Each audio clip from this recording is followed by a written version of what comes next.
Terre de France, un parfum au service de notre pays. En vente sur la boutique de TV Liberté.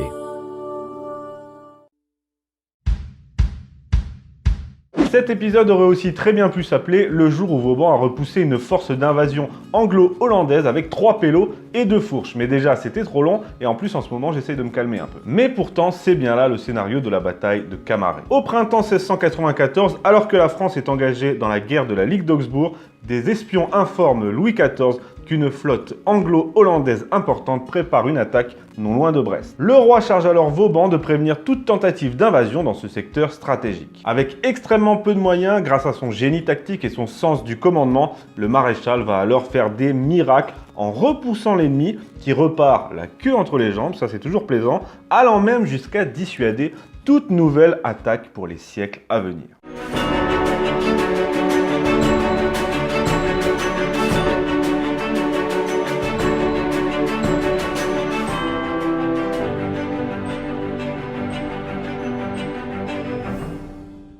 Comme je l'ai dit, nous sommes alors au printemps 1694 et la France de Louis XIV est engagée dans la guerre de la Ligue d'Augsbourg, une coalition européenne comme d'habitude. Le plan de Louis XIV à ce moment-là, c'est de porter le feu de l'action en Méditerranée et plus particulièrement en Espagne afin de lui faire signer rapidement la paix pour avoir ensuite les mains libres pour s'occuper comme il se doit de nos amis anglais et hollandais. Louis XIV envoie donc sa flotte vers Barcelone. La conséquence, c'est que le port de Brest se retrouve alors vide et donc assez vulnérable, d'autant qu'à l'époque, Brest était une cible très prisée de nos ennemis. Sachant Brest totalement dégarni, il décide donc de monter avec les Anglais une opération de bombardement et même de débarquement. Bah oui, forcément, il se dit, et les Anglais aussi surtout, que Brest va être une prise facile, du pain béni, et que cette opération va être une promenade de santé. Franchement, à cela, j'aurais une réponse à apporter, comme dirait l'autre,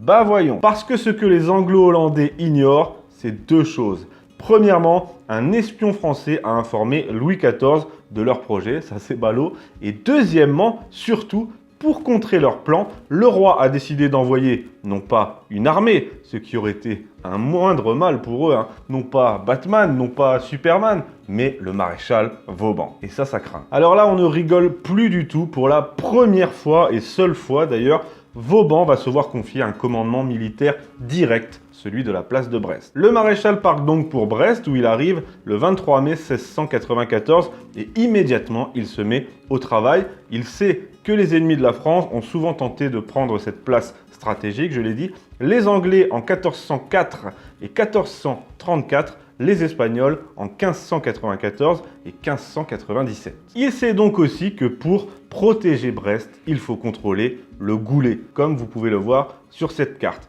Alors, il va être question pour lui, et c'est d'ailleurs ce qu'il fait dès son arrivée, de renforcer les fortifications existantes, d'en construire de nouvelles à la hâte, bâtir des redoutes, mais aussi de creuser des tranchées pour contrer tout débarquement sur les plages. Il fait donc renforcer les fortifications de Berthaume, Mangan, Cornouailles et aussi Camaret, où il avait ordonné quelques années plus tôt la construction d'une tour de côte unique en son genre, polygonale, la tour dorée, aussi appelée la tour Vauban. Ça, j'ignore pourquoi. Qui a construit la tour Vauban? Mystère. Ce serait pas Vauban par hasard? Non, détrompez-vous, ce n'est pas Vauban. C'est le maréchal Vauban. C'est déjà pas Vauban. Bref, il fait tout ça, mais je ne l'ai pas précisé, avec peu de moyens.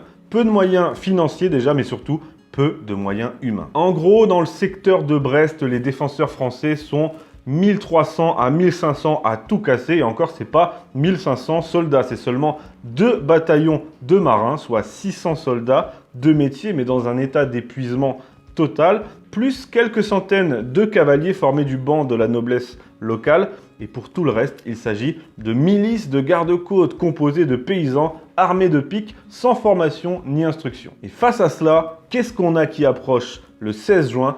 Pas moins de 10 000 fusiliers et grenadiers d'élite, suréquipés, surentraînés, à bord de 29 vaisseaux, 13 frégates et 60 autres navires de charge. Autant vous dire que le rapport de force est on ne peut plus déséquilibré, mais dans la petite histoire, vous en avez l'habitude, donc ça ne vous effraie plus du tout. La grosse armada anglo-hollandaise approche donc de Brest, effectuent quelques reconnaissances formellement reçues par les batteries de canon du Gouin et de la Tour Dorée qui ne les laissent pas approcher. Mais toute la difficulté pour Vauban, c'est qu'il ne sait pas précisément où cette force d'invasion va débarquer, soit par la rade, soit par le Goulet.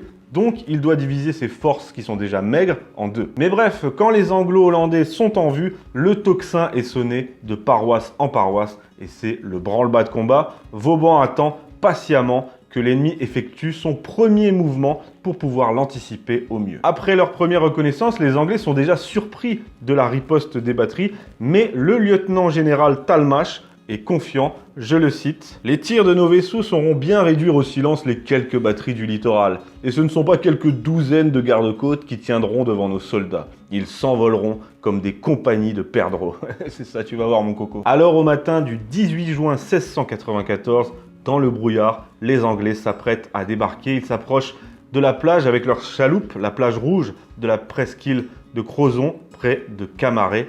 À ce moment, les Français sont parfaitement cachés à l'intérieur des tranchées que Vauban avait ordonnées bien profondes pour dissimuler ses forces. À 10 h du matin, l'attaque commence et ce sont carrément les 1300 grenadiers d'élite du Coldstream Regiment of Foot Guards qui débarquent totalement confiants. Mais quand la brume se déchire, les batteries du Gouin et de la Tour Dorée les reçoivent chaleureusement par un pilonnage en règle et les navires ennemis ripostent. Alors déjà là, il y a beaucoup de victimes parmi les rangs anglais qui sont littéralement pris en enfilade par les deux batteries qui balayent les plages. Mais surtout, quand le brouillard est maintenant totalement dissipé, Talmash est saisi d'effroi lorsqu'il aperçoit l'importance de la défense française postée dans les tranchées et qui n'a même pas encore tiré un seul coup de feu. C'est le moment choisi par les officiers des deux compagnies de marine pour ordonner le feu à volonté. Puis, alors que les tuniques rouges, paniquées, tentent de se mettre à l'abri derrière les rochers, les milices locales suivies des détachements de cavalerie de la noblesse surgissent de nulle part et lancent la charge. Dans les rangs britanniques, déjà bien éclaircis par les batteries et les tirs depuis les tranchées, c'est la débandade. Alors que le corps à corps commence, les batteries se taisent et les Anglais tentent de réembarquer en rejoignant leur barque. Manque de chance, la moitié ont été détruits par les tirs de canon et l'autre moitié ou presque est désormais échouée sur le sable à cause de la marée descendante qu'ils n'avaient pas prévue. Certains parviennent néanmoins à fuir, mais la plupart des troupes qui avaient débarqué sont soit faites prisonnières, soit massacrées à même la plage par les milices. Le désastre est tel que les autres troupes de débarquement, qui sont toujours présentes à bord des navires, ne veulent désormais plus rejoindre le combat, d'autant que les navires, eux aussi, ont beaucoup souffert du feu des batteries côtières. Finalement, en à peine moins de 2 heures, la victoire française est totale. Les pertes anglaises sont énormes. Près de 1600 hommes tués, blessés ou prisonniers, dont des huguenots français qui ont dû amèrement regretter leur petit retour en France. Talmash lui-même a été blessé à la cuisse par un boulet de canon et il mourra durant le voyage retour. Côté français, en revanche, on ne déplore que 45 tués ou blessés, et aussi la flèche du clocher de Notre-Dame de Rocamadour qui a été abattue par un boulet. Juste après cette déroute totale, les Anglo-Hollandais forment un conseil de guerre et décident que la flotte repartira en Angleterre dès le lendemain. Plus jamais, entendez bien, plus jamais le port de Brest ne sera menacé. Depuis ce jour, la plage du débarquement porte le nom de 13 Rouses, si je prononce bien le breton, 13 Rouses qui signifie sable rouge en breton, tellement paraît-il le sang y a coulé. D'ailleurs, la falaise avoisinante où Talmash a débarqué porte également un joli nom, je vais vous le lire, Maro Ar Saozon, qui veut dire la mort anglaise.